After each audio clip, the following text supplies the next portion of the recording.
Welcome to cricket on loop. मैं हूं रोहा नदीम और आज के एपिसोड में हम बात करेंगे पाकिस्तान के T20 वर्ल्ड कप कैंपेन के बारे में जो अभी एंड हुई थी, फाइनल तक पाकिस्तान पहुंचा। तो we will talk about the world cup, the takeaways from that and of course moving further हम बात करेंगे शाहीन शाह अफरीदी की क्या स्टेटस है इस वक्त उनका और क्या फ्यूचर, इसका क्या इम्पैक्ट पड़ेगा आगे आने वाली सीरीज पे, खास तौर पे जो टेस्ट सीरीज है उस पे।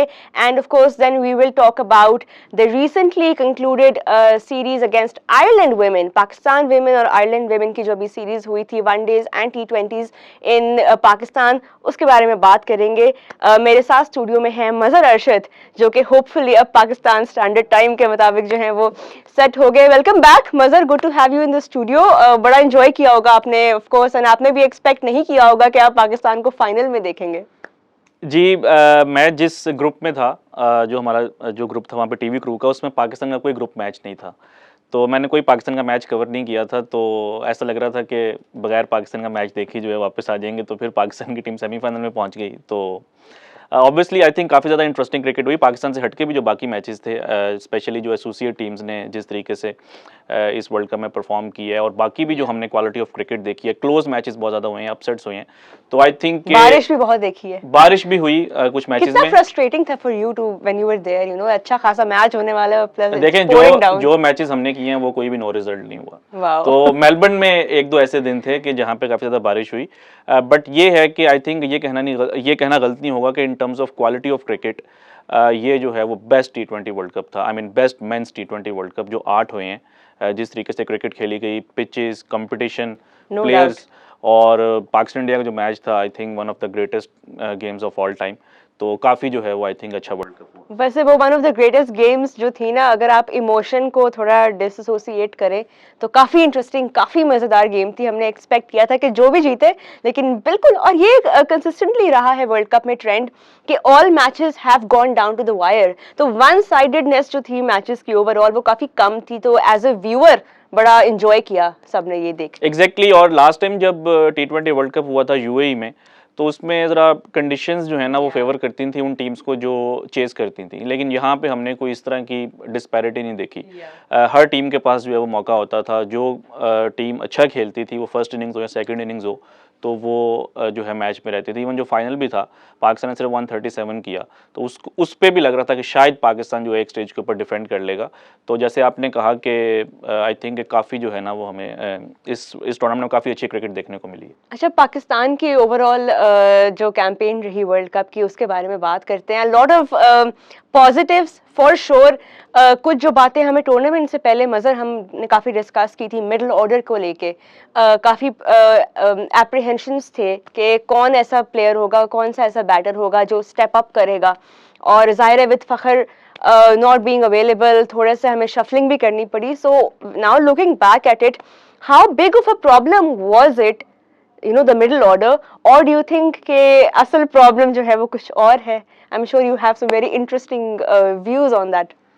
देखें, लोगों के नज़र में थी मिडल ऑर्डर की प्रॉब्लम। मैं तो हमेशा से कहता था कि मिडल ओवर्स की प्रॉब्लम है कि आप जब वहाँ पर ज़्यादा रिस्क नहीं लेते, आपके रन रेट कम होती हैं, तो बाकियों के ऊपर प्रेशर आता है और बाकियों को अपॉर्चुनिटीज़ नहीं मिल रही थी। आप इस वर्ल्ड कप में या जो ट्राई सीरीज़ थी आप उसमें देखें, जो न्यूजीलैंड वाली ट्राई सीरीज़ थी, जैसे ही प्लेयर्स को अपॉर्चुनिटीज़ मिलना शुरू हुई मिडल ऑर्डर को, उन्होंने आपको काफ़ी अच्छा परफॉर्म करके दिया। ट्राई सीरीज़ का फाइनल भी जितवाया।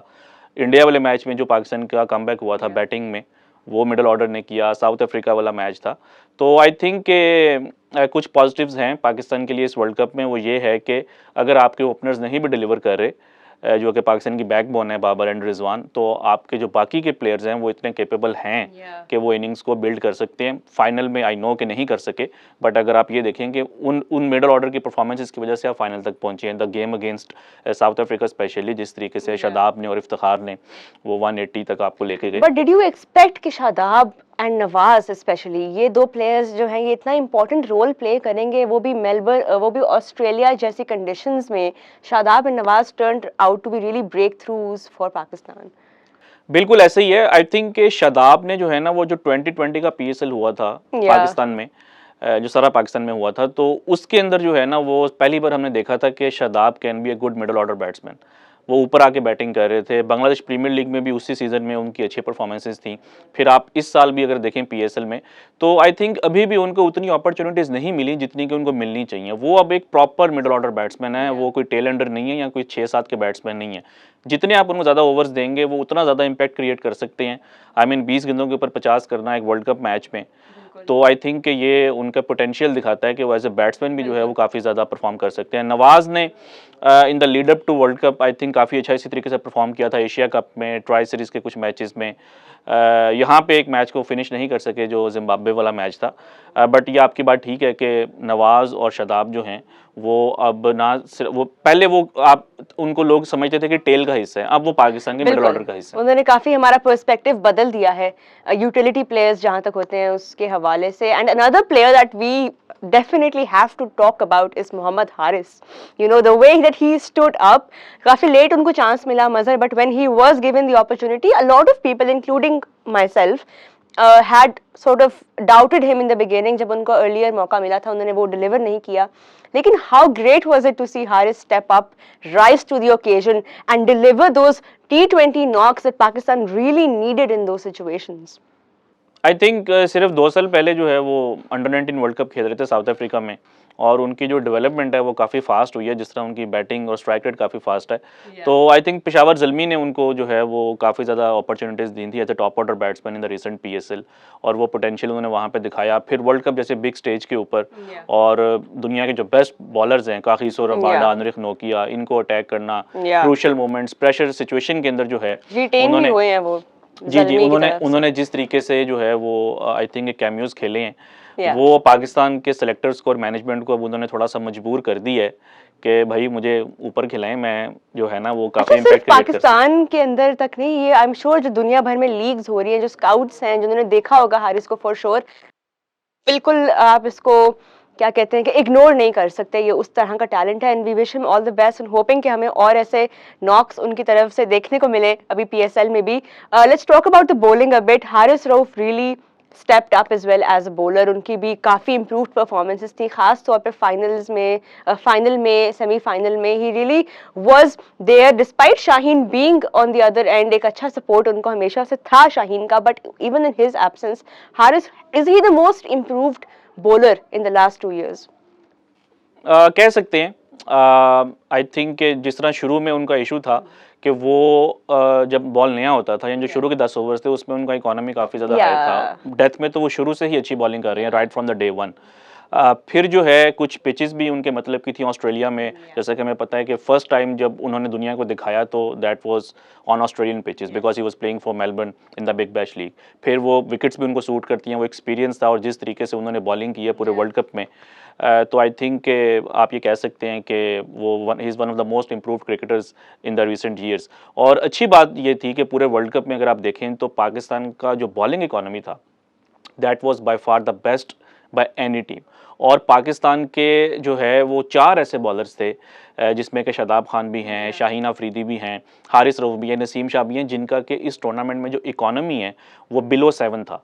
तो 4 आपकी टीम मतलब कि मोस्टली जो टीम्स होती हैं उनकी ख्वाहिश हो कि उनकी ख्वाहिश होती है कि एक आध ऐसा प्लेयर हो उनकी टीम में जो कि रन्स को कंटेन कर सके। पाकिस्तान के 4 ऐसे बॉलर्स थे जिनका कि इकोनॉमी बिलो 7 था इस वर्ल्ड कप के अंदर। तो आई थिंक ये चीज़ साबित करती है कि पाकिस्तान की जो टीम थी वो बॉलिंग पॉइंट ऑफ व्यू से इस वर्ल्ड कप की बेस्ट टीम थी।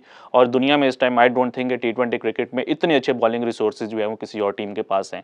तो ये एक बहुत बड़ा पॉजिटिव था। और अगर फाइनल में भी मज़र, फाइनल में भी आप देखेंगे 137 को पाकिस्तान ने ऑलमोस्ट जो है वो डिफेंड कर लिया। और एक स्टेज थी कि जब इंग्लैंड को 45 रन चाहिए थे 31 बॉल्स के ऊपर, और उसी के पास एक स्टेज थी जबकि पाकिस्तान डकवर्थ लुइस टर्न के ऊपर आगे था। तो थोड़ी सी बारिश भी हो रही थी, ड्रिजलिंग भी हो रही थी। अगर वहां पे वो बारिश मतलब कि हो जाती तो पाकिस्तान वो मैच डीएलएस से जीत भी सकता था। बट आई थिंक कि शाहीन अफरीदी का इंजर्ड होना वो तो एंड पे थोड़ा सा मैच वन साइडेड हो गया, वरना ये मैच मजीद जो है वो क्लोज हो सकता था। तो आई थिंक कि Pakistan they can be proud of their bowling resources, और बस अगर बैटिंग थोड़ा सा इस टीम को सहारा दे दे तो आई थिंक कि Pakistan they can win the next world cup in India और may be the T20 world cup in 2024 in the US and West Indies. बस बैटिंग को जो है ना थोड़ा सा बॉलिंग को सपोर्ट करने की जरूरत है। इस पे हमें 2 एपिसोड और करने पड़ेंगे जितनी डेप्थ में हमने इसके बारे में बात करनी है। Of course speaking of depth, England के बारे में बात करते हैं, जो फाइनल ऑपोजिशन थी हमारी, we did not make it easy for them, let's be real, final के अंदर भी। लेकिन despite everything, the way that they have been performing in white ball formats, unbeatable, almost unbeatable. जितनी हमारी बॉलिंग जो है वो अनप्लेएबल होती जा रही है, जैसे आपने खुद कहा, इंग्लैंड की बैटिंग जो है, specially the likes of Buttler, the likes of Hales and of course Stokes, जिसको हम ना ही बात अभी करें तो थोड़ा रिकवर करने दें, बट मजर हाउ ग्रेट हैव इंग्लैंड बिन। देखिए रोहा, 2015 वर्ल्ड कप जो कि ऑस्ट्रेलिया में ही हुआ था, वहाँ पे जो है ना एक बहुत बड़ा उनको धचका लगा था when they lost to Bangladesh in Adelaide and they could not reach the quarter final stage. उसके बाद इंग्लैंड ने ये सोचा कि हमने जो है ना अपना माइंडसेट चेंज करना है। प्लेयर्स उन्होंने ज़्यादा चेंज नहीं किए थे कि हमने अब एक अग्रेसिव इंटेंट के साथ एक डिफरेंट ब्रांड ऑफ क्रिकेट खेलनी है।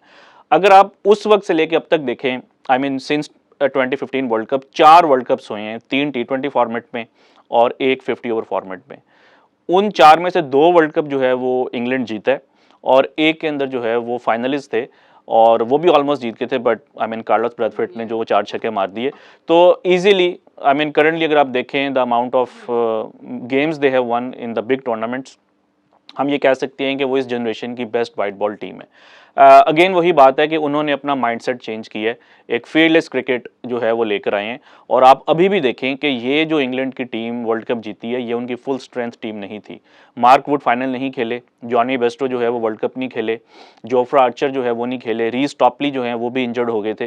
तो अगर आप अपने 4-5 मेजर प्लेयर्स के बगैर भी वर्ल्ड कप जीत आई सकते हैं, थिंक अब उनको बहुत आदत हो गई है अपनी फुल स्ट्रेंथ टीम ना खिलाने की। एशेस के अलावा I don't think they really give two, but ये ऐसे ही है, लेकिन ये शो करता है कि उनकी बैटिंग डेप्थ कितनी है। और सबसे Yeah. बड़ी जो इंग्लैंड की बात है वो ये है कि वो जो रोल्स हैं वो चेंज नहीं करते। मतलब कि जो प्लेयर है वो चेंज हो सकता है, लेकिन जो नया प्लेयर आएगा वो उसी रोल को जो है आगे लेके चलेगा। फॉर एग्जांपल जेसन रॉय जो हैं वो इस वर्ल्ड कप में ड्रॉप हुए हैं, तो उनको खराब फॉर्म की वजह से उनको ड्रॉप किया गया, लेकिन उनकी जो रिप्लेसमेंट थी वो कोई ऐसा प्लेयर नहीं था जो कि इनिंग्स को एंकर करे। उनकी रिप्लेसमेंट एलेक्स हेल्स थी, उनका भी वही काम था जो कि जेसन रॉय का था। अगर फ्यूचर में भी अगर उनका कोई प्लेयर रेस्ट करता है या इंजर्ड होता है, तो उसकी जो रिप्लेसमेंट होगी वो वही प्लेयर होगा जो कि सिमिलर स्टाइल में खेल सकते। तो आई थिंक ये जो उनकी फिलॉसफी है T20 क्रिकेट की और वाइट बॉल क्रिकेट की, कि आपने फील्डलेस क्रिकेट खेलनी है, अटैक करना है और रिजल्ट्स जो हैं वो आपके सामने। इशारा आपका किसकी तरफ था कि like for like replacement? I think ये बहुत सी जो टीम्स हैं इस वर्ल्ड कप में, including Pakistan, including India, including New Zealand,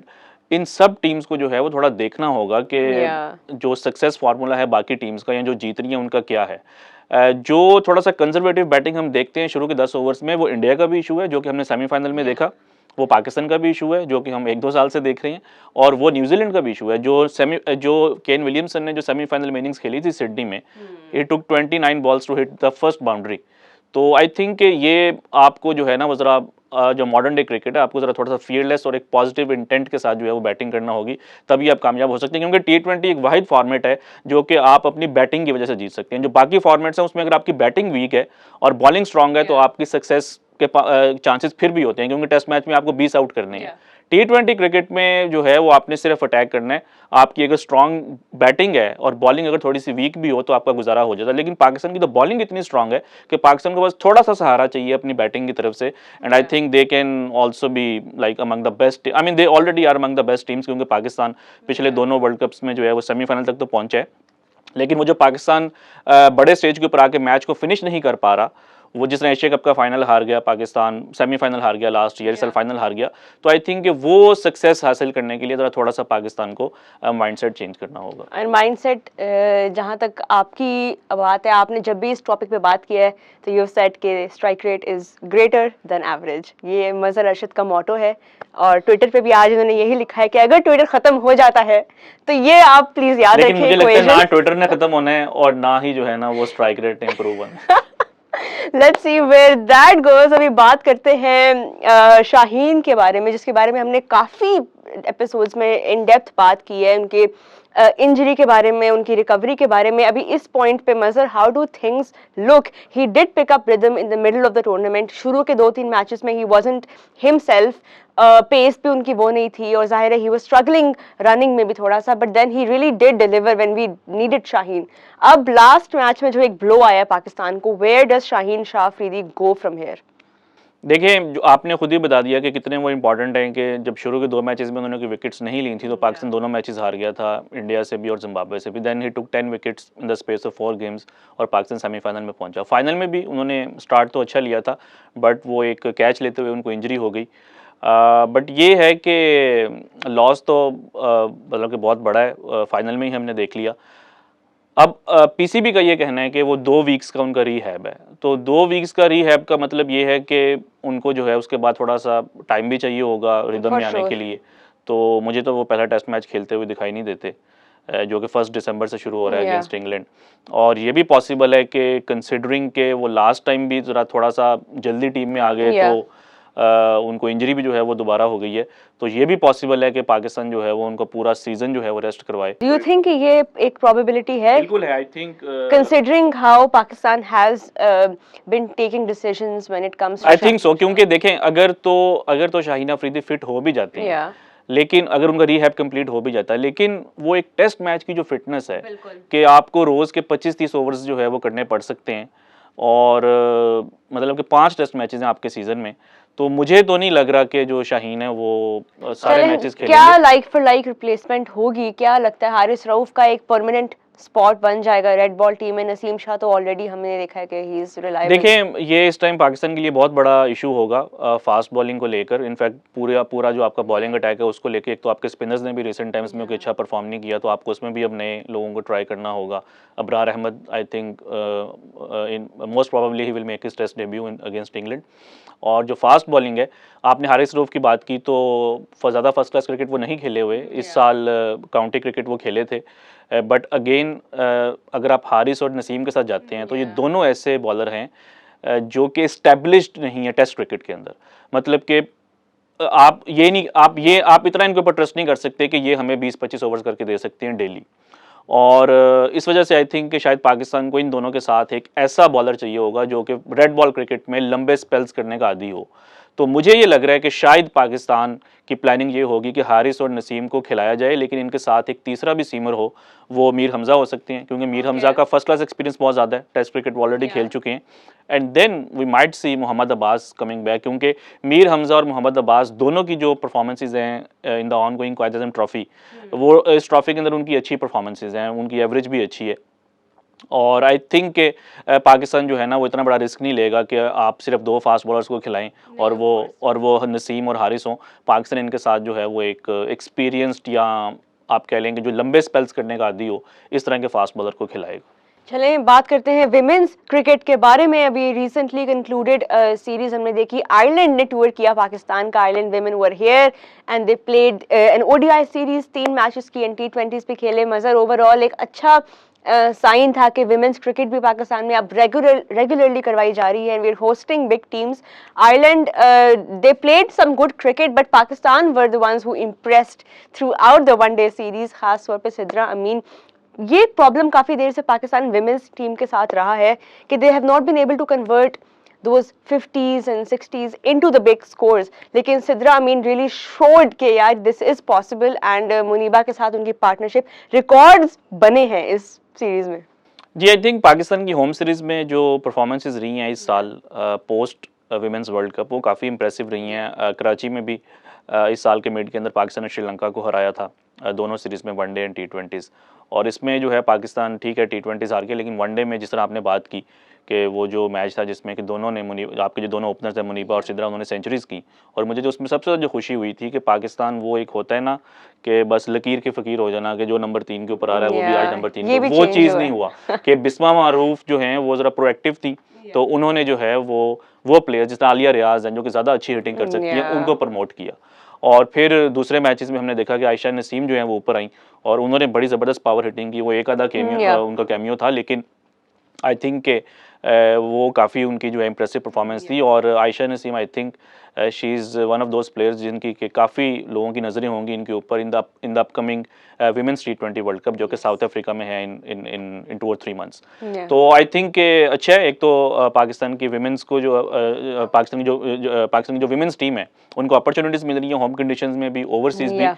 और परफॉर्मेंसेस भी अच्छी हो रही हैं। I think beating Sri Lanka and beating Ireland, ये कुछ पॉजिटिव्स हैं पाकिस्तान की टीम के लिए। चलें, definitely a lot of positives we discussed in today's episode, men's team की भी, वुमेन्स टीम की भी, and of course a lot of cricket coming up in the next 2-3 months. Pakistan के अंदर भी ऑफ कोर्स PSL सीजन जो है वो भी शुरू होने वाला है, so we have lots more in store for you. Thank you so much for watching and thank you Mazhar for joining us.